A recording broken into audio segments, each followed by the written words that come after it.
Jesus nai pa tao le pa Yura et ma dai dang ko wanuta Jesus nai pa tao le pa Yura et ma dai dang ko wanuta.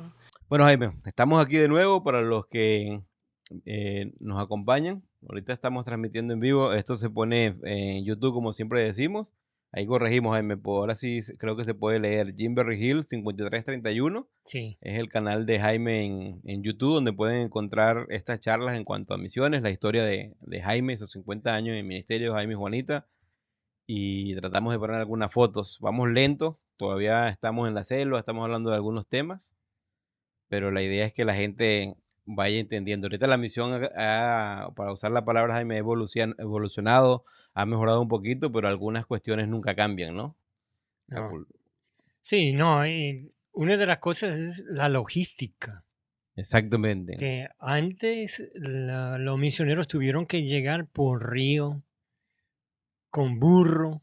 Cuando nosotros llegamos en el año 73, todavía había un barco que viajaba por el río Orinoco que yo creo que podía alcanzar como 800 kilómetros de viaje sin pasar por rápidos, por saltos y cosas, donde podían llegar para llevar el Evangelio. Llegaron hasta Puerto Ayacucho.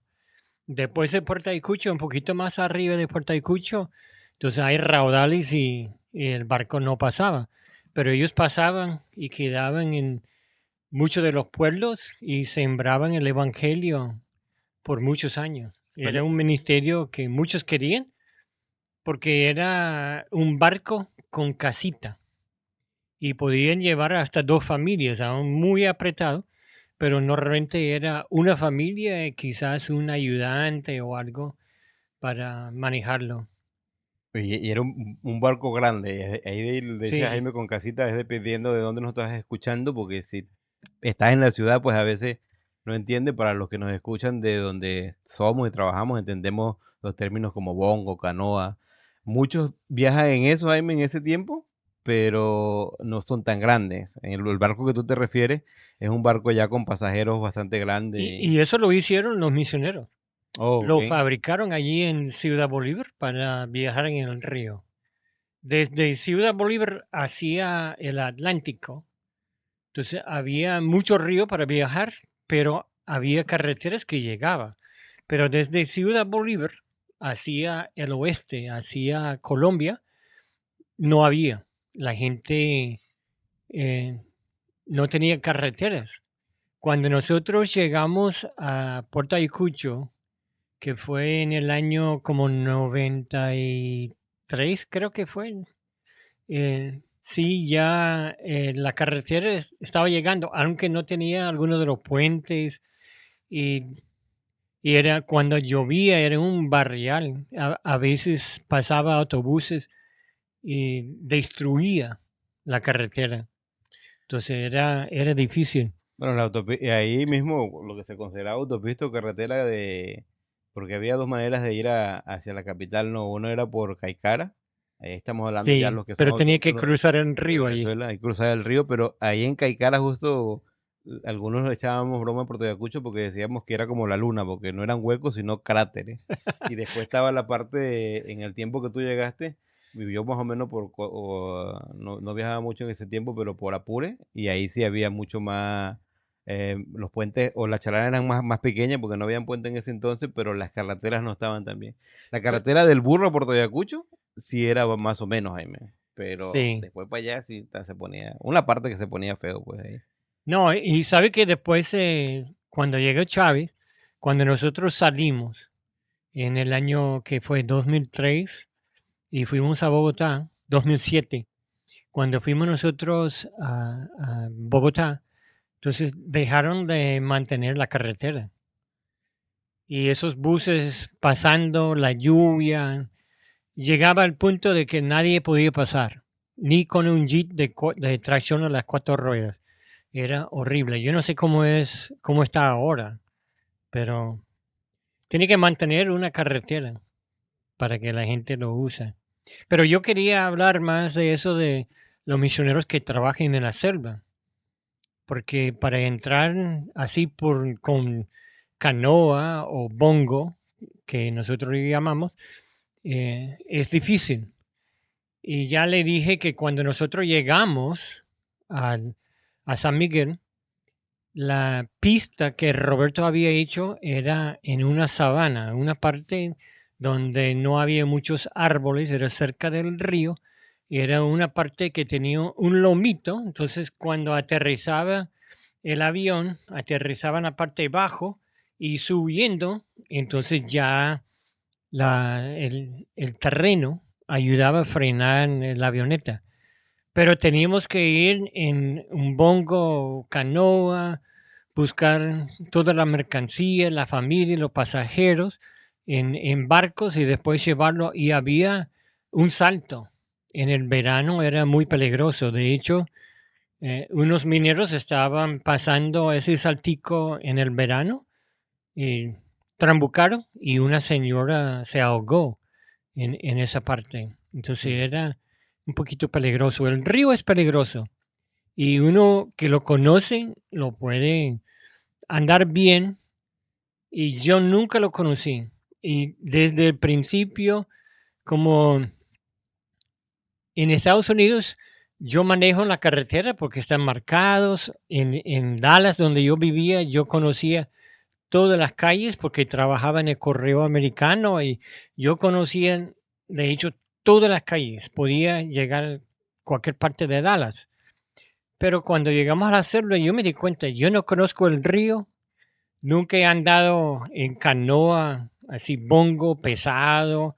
Entonces yo logré llevar un motorcito, pero era casi inútil porque era 2 cilindros, pero era uno viejo, viejo, viejo. Me fue regalado y me sirvió por mucho tiempo, pero no tenía mucha fuerza. Era una cosa que casi como el sonido de esas máquinas lavadoras, chaca, chaca, porque así fue chuc, chuc, chuc, chuc, en el río. Eso llevaba días para llegar de una parte a otra. Ahora, en San Miguel había muchos bongos, pero la mayoría no tenían motores fuera de borda. Entonces yo logré comprar uno, no sé si lo compramos junto con otros misioneros o lo compré de segunda mano, no recuerdo, pero logré comprar uno de que era un 25 o 35. Y una de las cosas que uno tiene que considerar cuando compra un motor fuera de borda es el peso, porque esos bongos llegan hasta cierta parte, después tiene que trasladar el bongo, la canoa y el motor y la gasolina al otro río para seguir. Y ahí se transportaba Jaime para ir al sitio donde tú trabajabas con los pemones, no era el río Orinoco, no, ahí era el río Caroní. El río Caroní era uno de los ríos principales, era agua más limpia. El Caroní siempre se veía como sucio, ¿no? Era marrón. Pero el río Caroní, especialmente en el verano, era clarito y el agua era potable. Pero en los primeros días tuvimos que llegar a otra parte, después bajar la mercancía, montarlo en una canoa, llevar la canoa hasta el pueblo, después sacar todo en el puerto y subirlo hasta las casas. Y era muy bueno, los pemones siempre y los niños siempre nos ayudaban. Y una de las cosas que hacíamos nosotros, compramos dulces o algo para los niños que ayudaban a cargar las cosas. Ellos no cargaban mucho peso, pero cargaban un bulto y lo llevaban en el hombro, en la cabeza y lo llevaban a la casa. Entonces siempre tratamos de darle algo. Pero en aviones, cuando yo le dije que el piloto del gobernador llegó al pueblo y dijo que podíamos hacer una pista de aterrizaje al lado de la casa. Eso era tremenda ventaja. Hablamos con los pilotos de Alas de Socorro, que es una organización de pilotos misioneros que ayuden y llevar mercancía y misioneros a su pueblo de trabajo. Y ellos dijeron, bueno, tiene que hacerlo por aquí, tiene que hacerlo de esa manera, tan ancho, tan largo. Y el problema es que el sitio, uno no sabe cuál es el largo de la pista cuando están todos los árboles. Uno lo camina, pero siempre está como desviando y contando mal. Y siempre cuando hay los árboles, uno siempre piensa que el largo de la pista va a ser más largo de lo que sale en realidad. Ahora, nosotros hicimos la pista y era suficiente para aterrizar y para despegar el avioneta, pero solo con uno o dos pasajeros. Porque aunque era bajada saliendo, hay muchas cosas. Mire, el calor afecta a los aviones, etcétera. Bueno, vamos a hablar de esos aviones. Nuestra primera experiencia en avión fue en United, cuando fuimos a Venezuela la primera vez. No sé si Juanita todavía recuerde, pero logramos comprar los pasajes y nos sentamos atrás, donde estaba al lado de donde tiene la comida, la bebida, etcétera, donde las aromosas trabajaban. Antes era en la parte de atrás. Entonces ya estábamos sentados allí y llegando a la ciudad de New Orleans, eh, pegamos un viento para abajo. Hay vientos aquí de repente que van para abajo como un tornado, y fuerte. Y el avión venía cercando al aeropuerto y de repente ese avión bajó como 3.000 pies de altura, ¡fu!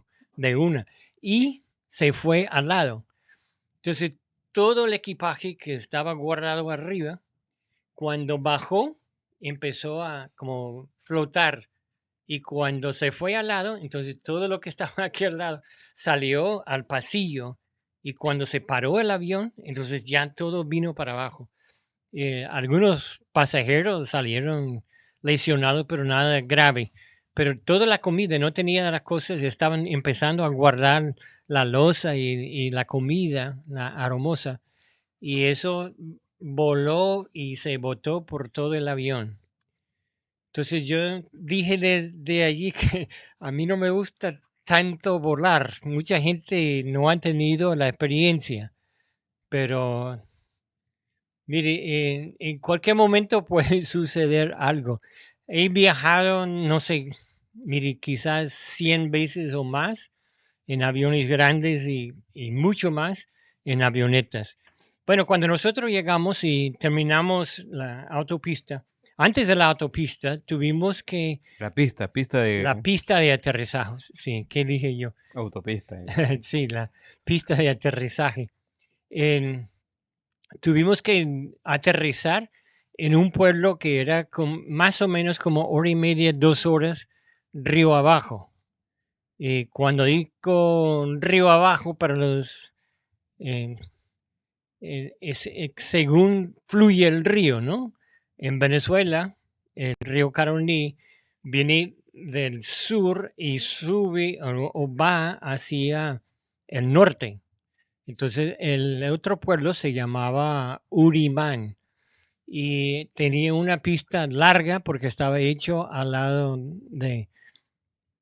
de un terreno vacío, no había árboles, era una parte donde podían aterrizar y ellos tenían avión comercial del gobierno. En la la Segunda Guerra Mundial había aviones grandes, yo creo que lo usaban para llevar soldados y también quizás para bombardear, pero eran aviones grandes, se llama DC-3. Y ese DC-3 podía cargar 3.000 kilos. En- entonces ya cargaba bastante. Yo creo que sí, eran 3 toneladas en métricos. Y ellos tenían una ruta a la parte de Venezuela que se llama la Gran Sabana y 3 veces en la semana aterrizaban en Urimán, traían pasajeros y también llevaban pasajeros. El problema es que 2 días venían llegando de la ciudad y uno para andar en ese avión tenía que hacer la vuelta y llegar hasta la frontera con Brasil, a los otros aeropuertos y después volver a subir. Y los pilotos casi no querían vender boletos para llegar a Ciudad Bolívar yendo hacia abajo donde podían vender boletos más caros en la parte del sur.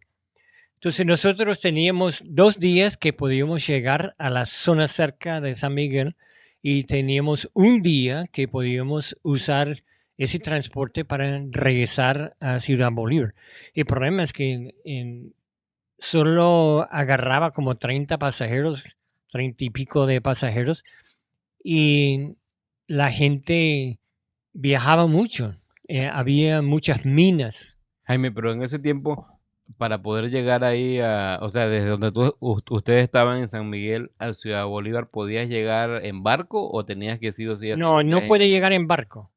Hay una forma de llegar, pero es de más. Tiene que bajar todo el río Caroní hasta la represa Guri y después subir por el río Paragua, llegar a la ciudad de La Paragua y allí conseguir transporte.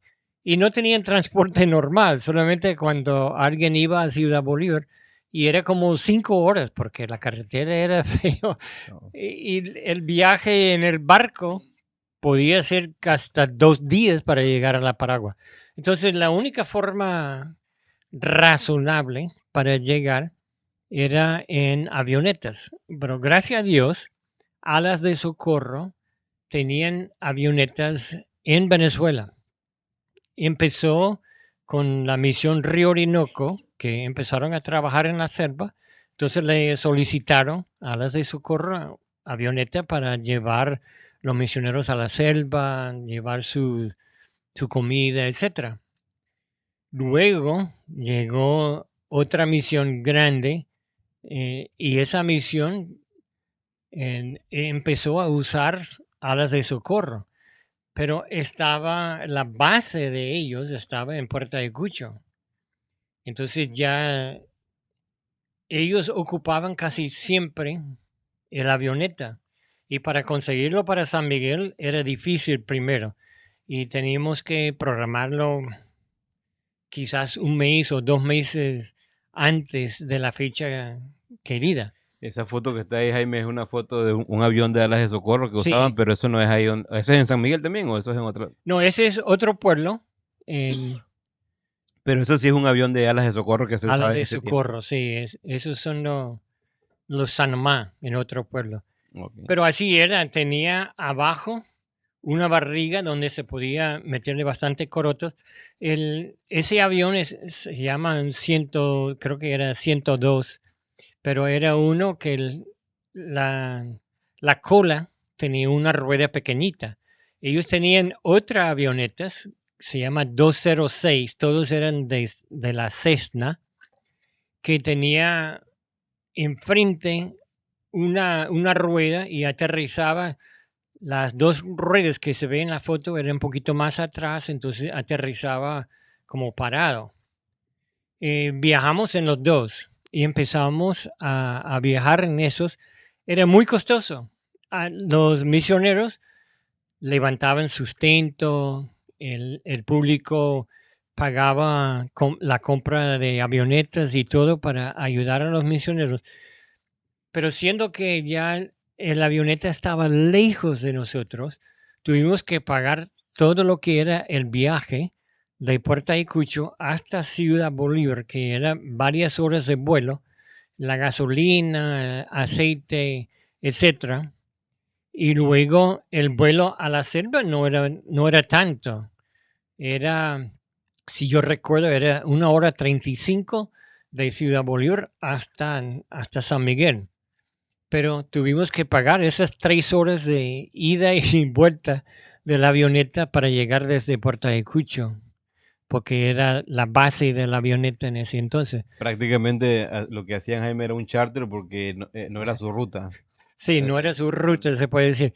Ahora, en Ciudad Bolívar había como 3 o 4 compañías que estaban trabajando a la selva de esa zona del estado de Bolívar, porque aún donde estaba San Miguel, habían encontrado oro y diamantes.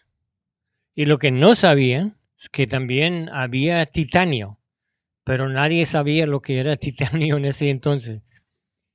Pero entonces los mineros querían entrar, llevar su equipo, llevar su comida, y se levantaron 3 compañías y eran mucho más económico pagar esas compañías, llevarnos porque no teníamos que pagar las 6 horas de vuelo donde la avioneta no llevaba a nadie. El problema es que esos pilotos no estudiaron en la misma escuela.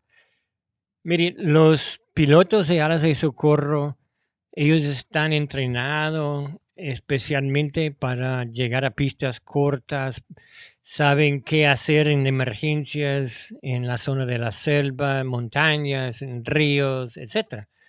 Entonces uno viajaba con ellos con bastante seguridad y podía hasta dormir. Ahora, algunos de los pilotos sí, ellos les gustaba jugar con uno porque sabía que la gente siempre está como nervioso en la avioneta, ¿no? Y en esos avionetas, el motor está allí enfrente del piloto. Y ese ruido, el hélice adentro de la cabina hace un ruido que uno no puede escuchar nada. Ya está como sordo allí. Bueno, eso nos llevaban. Yo recuerdo que uno de los pilotos, yo estaba enfermando, sentía como si iba a vomitar. Yo dije, mire, yo siento náusea. Y él llegó a donde estaba un lomo y vino aterrizando y de repente se fue para abajo. Así el lomo. Y pasó por encima, parece que eran 20 pies encima del lomo, y salió al otro lado y volvió a subir. Y yo creo que yo no había respirado todo el tiempo porque yo pensé que estábamos cayendo. Entonces dio la vuelta y me miró y dijo, ahora no sientes náusea, ¿verdad? Pero ese era un piloto de ala de socorro o un piloto normal. Ala de socorro. Sí, Jaime, esa es la bienvenida a los cielos venezolanos. De ministerio, Jaime. No, pero así era mucho mejor porque llevaba la comida. Ahora, en la foto se ve una de las compañías de Ciudad Bolívar. Ellos compraron un avión que parece de la Primera Guerra Mundial, ¿no? Doble alas, un solo motor, etcétera. Pero era un avión casi nuevo. Eso vino, yo creo que de Polonia. Era un avión que cargaba, yo creo que cargaba como 3,000 libras de peso y se podía ponerle bastante. Y en varias oportunidades nosotros alquilamos ese avión para llevar comida, especialmente yo recuerdo una vez, fuimos con los Noscars y nuestra familia y toda la comida, y yo creo que había 1 o 2 visitas también que fueron en el avión. Bueno, ahí están sacando un tractor en esa foto, mira. Sí, en Roberto, uno de los ayudantes de los hombres que estaba ayudando a Roberto, le dio plata para comprar un tractor, porque con pista, por muchos años nosotros tuvimos que cortar la grama con una máquina corta grama de ¿cuánto era? 20 pulgadas. ¿Y cuánto sería eso? Como 6 metros. De eso que empuja. Sí, era chiquitito. Y esa pista tan larga y ancha. Entonces ya uno de las personas que ayudaban en su ministerio compró ese tractor y ese tractor quedó hasta el final de nuestro ministerio allí. Y de hecho Roberto lo donó al pueblo y por muchos años cortaron la grama con esa máquina. Ahora no sé hoy día. Es que yo sé que ese tractor, con buen cuidado, puede durar muchos años, pero no sé si la gente después de nuestra salida y después de la salida de Ramón, si supieron de verdad cuidarlo bien. Pero nosotros viajamos en el DC-3, que era el avión grande, que podía llevar 3 toneladas métricas, más 3.000 kilos. Ese Antonov que llevaba em, casi 1.500, casi la mitad de la carga se podía llevar, y muchas de las cestas. Y había otro también que llevaron muchas veces a nuestro pueblo, se llama un Islander. Tenía una sola ala, pero tenía 2 motores, uno cada lado, y tenía bastante fuerza y podían llevar una buena carga a la pista, y podía aterrizar en pista corta. Eh, bueno, nosotros conocimos a muchos de los pilotos porque al final de nuestro tiempo en San Miguel, en los últimos años, el pueblo, no los misioneros, el pueblo decidió hacer otra pista más larga al otro lado de un caño que dividía el terreno del pueblo. Entonces Roberto consiguió ayuda y nosotros construimos un puente para llevar el tractor al otro lado de ese caño para cortar la grama y para buscar la mercancía también.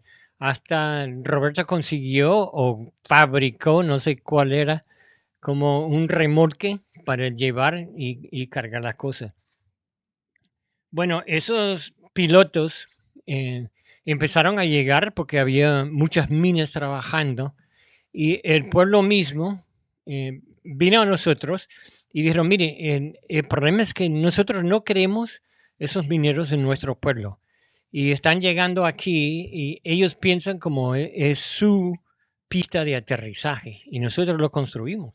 Y dije, bueno, habla con ellos, dile a los pilotos lo que aceptan y que puede cobrarle. Dile, mire, nosotros estamos cortando la grama, estamos comprando gasolina, tenemos el tractor y todo, pero nos cuesta. Entonces, cada vez que aterrice en esta pista, tiene que pagar una tarifa. Y los pilotos estaban de acuerdo. Yo creo que le cobraron a los mineros que estaban recibiendo la mercancía. Y yo recuerdo que una vez aterrizó avioneta demasiado cargado y todo lo que tenía en su avioneta era cerveza. Cajas y cajas de cerveza. Eso, Ramón y los líderes del pueblo pasaron al otro lado y vieron la cerveza. Y le Jaime, eso dijeron, no pasa en la minería no lleva cerveza. sí, pero mire, ¿sabe lo que hicieron en San Miguel? Ajá. Le dijeron, sácalo.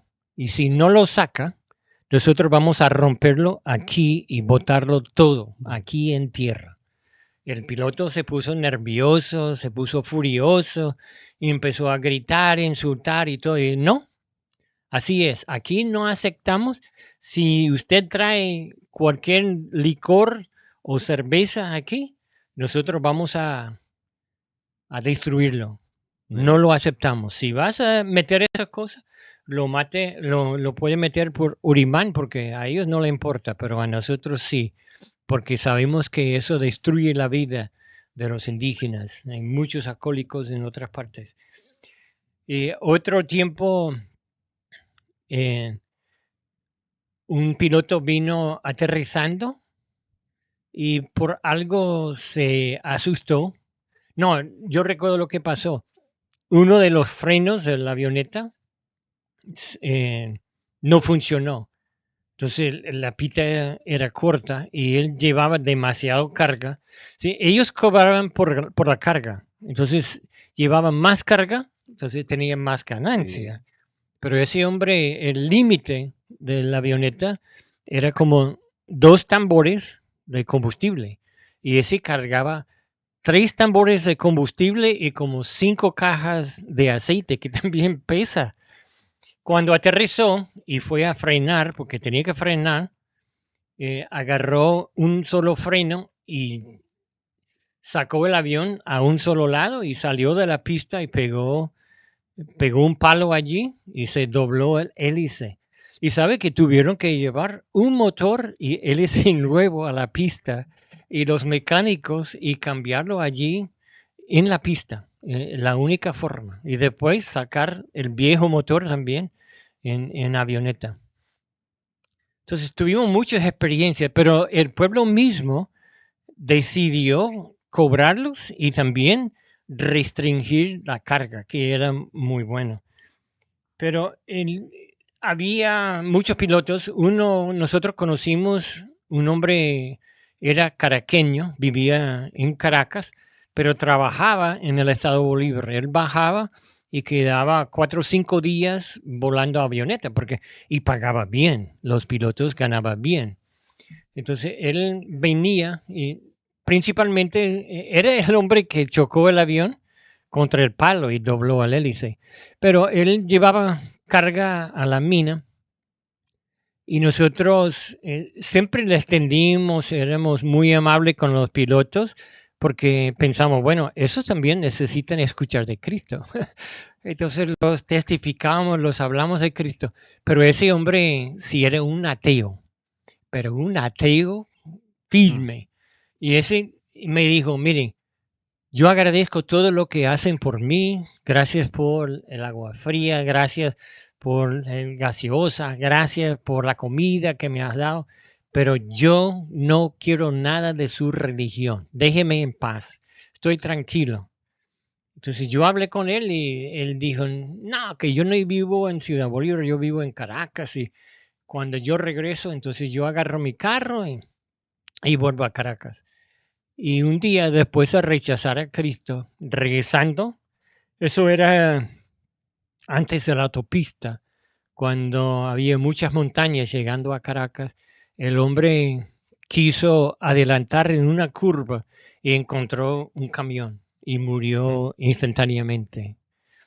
Otro piloto que nos llegó era un hombre que yo creo que la esposa era gringa y hablaba bien el inglés. Había vivido en Estados Unidos. Creo que fue a estudiar y lo que salió era piloto y hacía buena plata. Empezó rociendo las siembras y eso es algo muy especial porque el vuelo vienen aterrizando y dan vueltas. Y el hombre estaba jugando. Me dijo, no, al final del día me faltaba una esquina. Yo vine y le di y salí derechito para arriba. Y se estalló el avión. Se cayó el avión de cola. Y Wow. le había quemado. El hombre tenía todavía las marcas de las quemaduras y se llamaba Enrique. Nosotros hablamos mucho rato con Enrique, le hablamos el Evangelio. Espero que Enrique de verdad creyó, pero no quería hacer públicamente una decisión porque dijo, mire, yo sé que a los evangélicos no le gusta, dice que no puede tomar, pero desde mi accidente, para yo montar en el avión, yo necesito algo de coraje. No estoy tomando mi coraje. Nunca llegó borracho, pero le tomaba suficiente alcohol para calmarse. Y venía, muchas veces salía de su ruta para solamente llevarnos una revista, un periódico, Hmm. parar y llevarnos gaseosas, algunas frutas, algunas cosas. Era muy amable el hombre con nosotros y siempre le hablamos. 1 o 2 veces se quedó, llegó tarde, entonces pasó la noche con nosotros, le dimos cama y comida. Cuando Enrique vino y me dijo, voy a jubilarme, yo ya no aguanto más y yo quiero dejar el alcohol, eso está afectando mi familia, mi esposa, entonces yo voy a buscar otra profesión. Voy a terminar, este es mi último mes.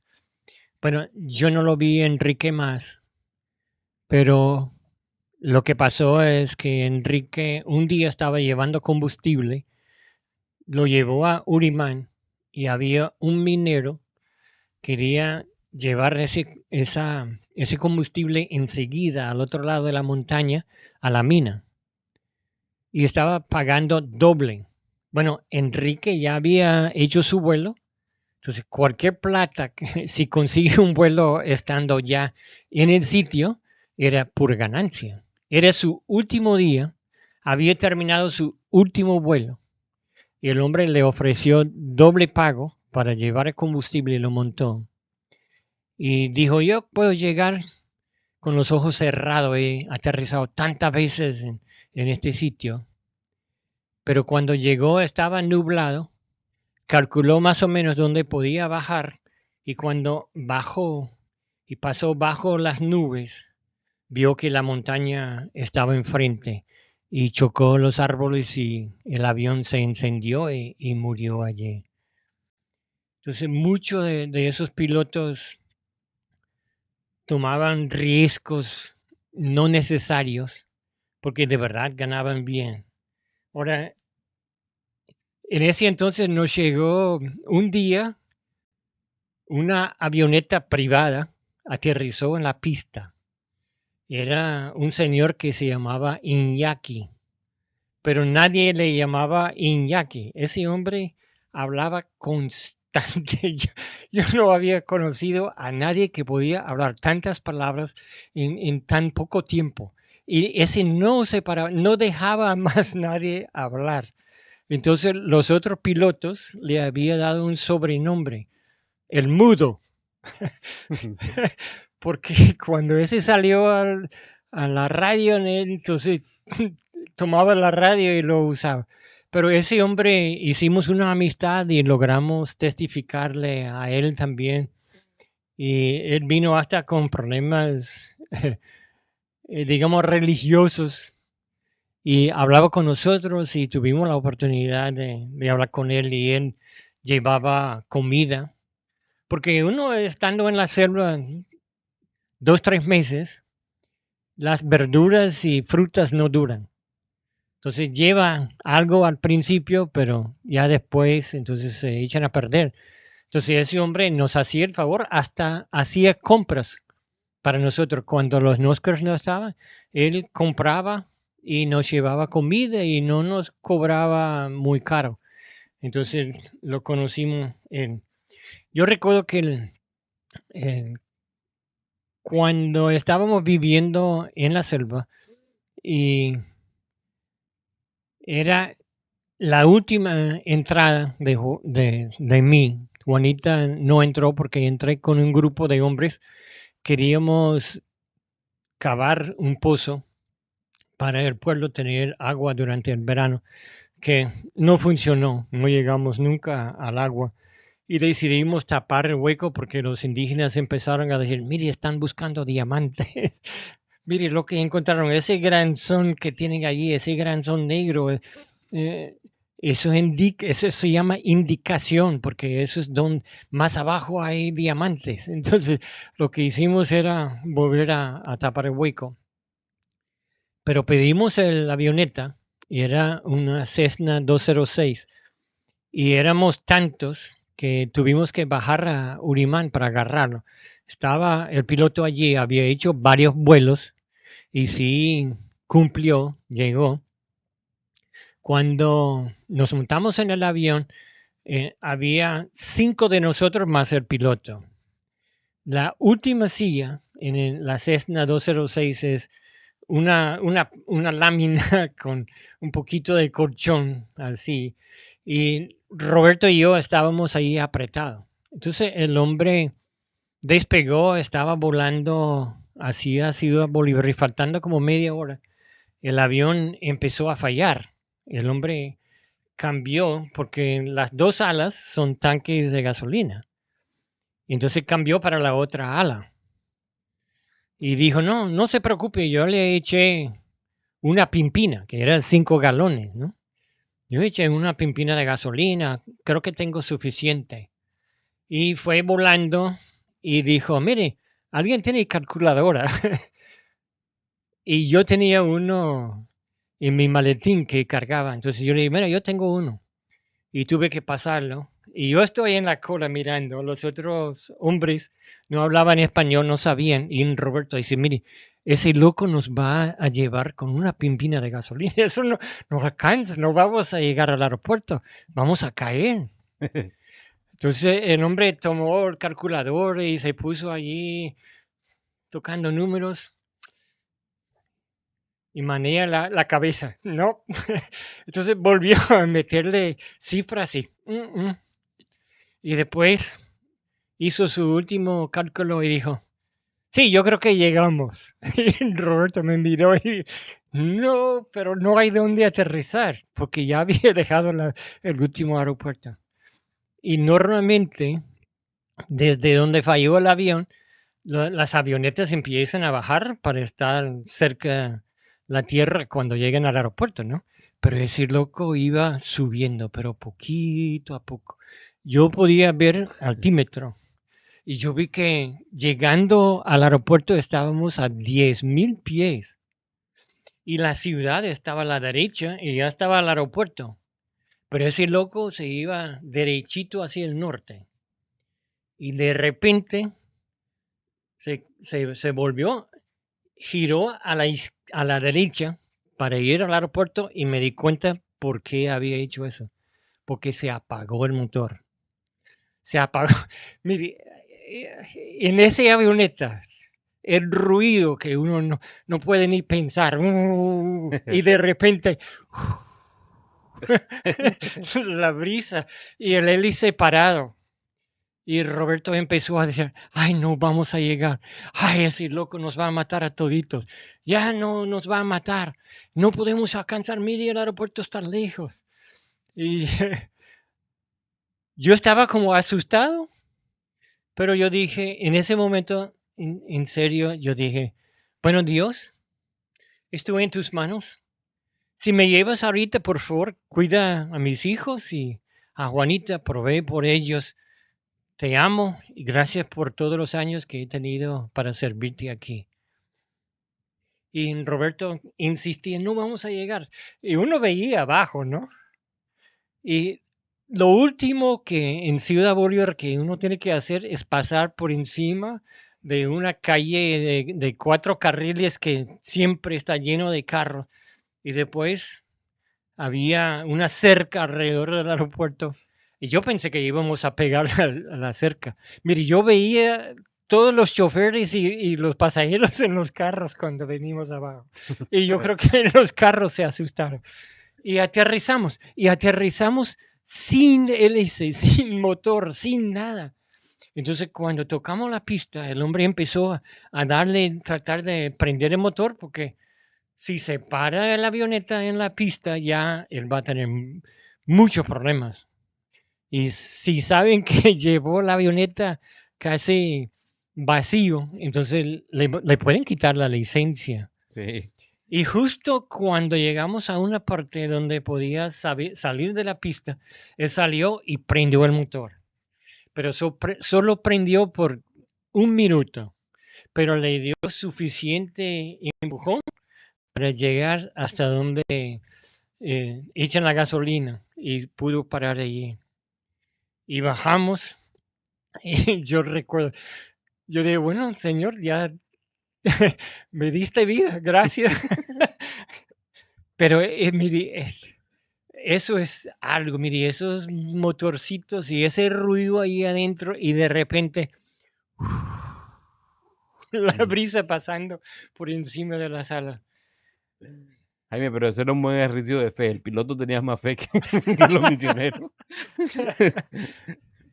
Y yo recuerdo que el hombre bajó y dijo, bueno, perdóname el susto. Y Roberto dijo, yo no te perdono y jamás voy a volver a viajar contigo. Y dio la vuelta y salió. El hombre dijo, bueno, llegamos. Pero así son los pilotos. Miren, nosotros conocimos a como 20 pilotos que salieron del aeropuerto de Ciudad Bolívar que se mataron en avionetas en esa zona, Wow. arriesgando. Y de verdad no, me imagino que no era tan viejo la cuestión de aviación en Venezuela, era algo nuevo la cuestión comercial en esos lugares, entonces no había tanta, ¿cómo se llama?, restricciones. Me imagino que muchas de las reglas, pues, no estoy diciendo que era Mire, nosotros algo malo, llevamos el pero carro a la pista una- para cargar el el avión avi- y no nos decían nada. Después sí empezaron a aplicar las restricciones y tuvimos que buscar otro sitio, pero no, al principio. una vez, no sé quién me contó, creo que fue Ramón, porque iba ahí a algún lugar, creo que iba a Cocholobateria o algo así, y contrató un avión que no era de alas de socorro también. Entonces dice que saliendo, él vio que un chorro comenzó a salir de un ala y dijo, es gasolina, no es gas. Y el tipo regresó y dijo, no, no se preocupen. Para poner la tapa. No, dijo que le puso un pedazo de trapo con una goma, una cosa, y dijo, vámonos, así llegamos. Era un avión comercial de, no sé, Guayumi o algo así que trabajaba ahí. Ahí- Una vez con Juanita nosotros despegamos y la puerta no quería salir. El piloto dijo, no, yo lo cierro y metió la mano, lo jaló, lo tiró duro y lo trancó. Y cuando despegamos, entonces volvió a abrir. Entonces Juanita está al lado allí de la puerta que abre, que está abriendo. Entonces, no se preocupe, el flujo del aire lo va a mantener cerrado hasta que llegamos. Cuando vamos a aterrizar, agárralo. Póngase el cinturón, no hay cinturón. No, una vez, conmigo, Jaime, no en cuanto a misiones, pero bueno, una vez íbamos a Bogotá, allá donde ustedes, y eso es algo para mí de risa porque íbamos en un avión obviamente comercial desde aquí de Estados Unidos a Bogotá, y Esther me dice, mira, hay, ¿cómo se llama? Hay turbulencia, ponte el cinturón. Y yo, no Sí, pongo cinturón, ponlo. Entonces, por cuestión, le hice caso a Esther, me lo puse, ¿para qué? Y íbamos todos. Y en un momento el avión como que chocó una bolsa de aire o sí, algo. pum, pum. Y eso fue un golpe así. Literalmente lo único que teníamos cinturón era Esther y yo. Y todos, mira, las personas que estaban al lado mío, su cabeza pegó del techo. Y lo Sí. más gracioso fue que ¡pum! Golpearon y después que golpearon y los gritos, sonó la alarma. Póngase el cinturón, por favor. No, nosotros aprendimos, siempre viajamos con el cinturón abrochado. Sí. No, para mí, Jaime, el peor, cuando estaba en el ejército, pues, estábamos yendo a frontera y íbamos, no me acuerdo, íbamos como 30 soldados, tres tambores de gasolina, lo que llevábamos, fusiles, armamento, todo. Y no sé a cuántos pies estábamos, pero el avión literalmente dio la... Bueno, mal que teníamos los barriles amarrados y después me di cuenta por qué, pero dio una vuelta y eso no fue algo, ¿cómo se llama?, de echar broma, sino que fue un accidente, pues se dio la vuelta Sí. y yo me acuerdo que lo único que yo agarré fue mi fusil, porque no teníamos ni paracaídas ni nada, y vamos de pasajero. Dios, dio la vuelta y nos quedaba todavía como unos 45 minutos para llegar. Eso fue todo el resto del viaje orando, porque obviamente ya era creyente, pues. Estaba calladito ahí y todos quedamos en silencio, más nadie habló hasta que aterrizamos. Yo creo que en esos avionetas con esos pilotos locos, uno ora mucho. Y después empieza a pensar, bueno, que ¿cuál es la probabilidad que ese no llega? Porque y sabe que cada tanto vuelos se cae uno. Y no sé, obviamente no es en todos los países, pero en muchos países yo creo que muchas normas no son como aquí. Aquí viajas en avión y hay un montón de normas. Eso no garantiza que, pero lo menciono es porque cuando vas a misiones, especialmente a otro país, y digo especialmente a otro país porque puedes hacer misión también en el país a donde vives, en el lugar donde hablas. Muchas personas piensan que ¿cómo se llama? El calificativo de misionero es solo si estás en otro país, pero cuando estás en misiones y estás en lugar de eso, tú lo mencionabas y me gustó mucho porque tener en cuenta los medios de transporte es toda una logística, ¿verdad? La gente, por lo menos viajar en barco o en bongos o en canoa, eso no eran asientos súper chéveres, muchos asientos era solamente una maderita y a veces 10, 12, 17 horas sentado ahí. Sí, horas y horas y en el sol, Y, llevando sol y agua. y, pues después aviones no hay muchos buenos servicios, a menos que vivas en una ciudad y tiene un aeropuerto grande. Por lo menos me imagino Sí, que mucha gente que iba de aquí del extranjero y hacía misiones en Puerto Ayacucho, pues ahí estaba el aeropuerto en Puerto Ayacucho y todo eso. O los que iban a Tabapo, Maroa, estoy hablando de algunos pueblos en Venezuela, para los que conocen. Pero por lo menos como en tu caso, la familia Dawson que estaba en Cocholobatere, ellos también hicieron una pista, eran aviones pequeños, no eran sí. aviones tan grandes. Y pensar en eso, pues eso es algo en qué pensar. Me gusta mucho porque de verdad cada vez que compartes, Jaime, pones sobre la mesa algo que a veces uno cuando uno piensa que, bueno, yo estudio Biblia y a eso es lo que voy, pero está tu vida cotidiana, pues, que es Hasta importante. uno va y estudia misiones, Ajá. pero en misiones no hablan de esos aviones y esas carreteras y esos ríos y todos los riesgos y las cosas. Bueno, y lo que tú decías, te escuchaba ahí en lo que decías, este piloto hasta traía algunas comidas porque las verduras no duraban mucho y a lo mejor alguien escucha y dice, pero vives en la selva, ¿por qué no hacías un jardín? Porque cuando estás especialmente lo que ustedes estaban haciendo, que era traducir la Biblia o el Nuevo Testamento, pues eso demanda horas de tiempo, ¿no? Y hacer un jardín demanda tiempo, Sí, además hasta otras cosas. nosotros llevamos semilla Ajá. para los indígenas, Sembrar y... pero ellos no están acostumbrados a comer cosas como tomates, lechuga, olvídenlo porque es una hoja. Lo que comen son casi puras raíces y mucho algodón, mucha carbohidratos, ¿no? Y de- uno desea algo fresco, una ensalada de vez en cuando. Y ahí hay obviamente una visión, que hace o una cultura de comida, una dieta súper diferente. Imagínate, yo tengo aquí 22 años en Texas y todavía me cuesta comer, ahora por mi azúcar, estoy cumpliendo un récord, tengo como 2 semanas tratando de comer algo más de verde, pero normalmente yo, una vez estaba ahí hablando con Esther y eran como las 12 de la noche y yo le digo, Esther, pero tengo hambre, y Esther, ¿qué comiste hoy? Y todo lo que había comido era carbohidrato, no había comido nada de proteína. Y dijo, ande que usted come algo porque eso es lo que necesita, pero para mí era, en mi idiosincrasia, no estoy diciendo que todos los venezolanos son así, pero a mí me decían, anda y verduras y yo pensaba tomate y cebolla, y eso es porque me quería en Puerto Ayacucho. ¿No? Sí. Había un montón de cosas que aquí he probado, que no era que no existían allá, pero nunca me di a la tarea de... Bueno, en Ciudad Bolívar, que era una ciudad más o menos grande, era capital del estado Bolívar, que era grandísima, eh, conseguir lechuga tenía que lavarlo con algo especial para matar amebiasis. Porque si no, si lo preparaba, lo lavaba con agua Mm. común y corriente, ya le daba diarrea, le daba vómitos. Entonces la preparación, la comida en otros países es diferente. Uno tiene que aprender. Lo primero que uno tiene que hacer cuando llega al campo misionero es escuchar a las personas que tienen años viviendo allí y aprender cuáles son cómo se agarra un taxi, cuánto cuesta un taxi, los buses, la comida, dónde compra, dónde es más económico, etcétera. Entonces, un buen misionero está atento de aprender.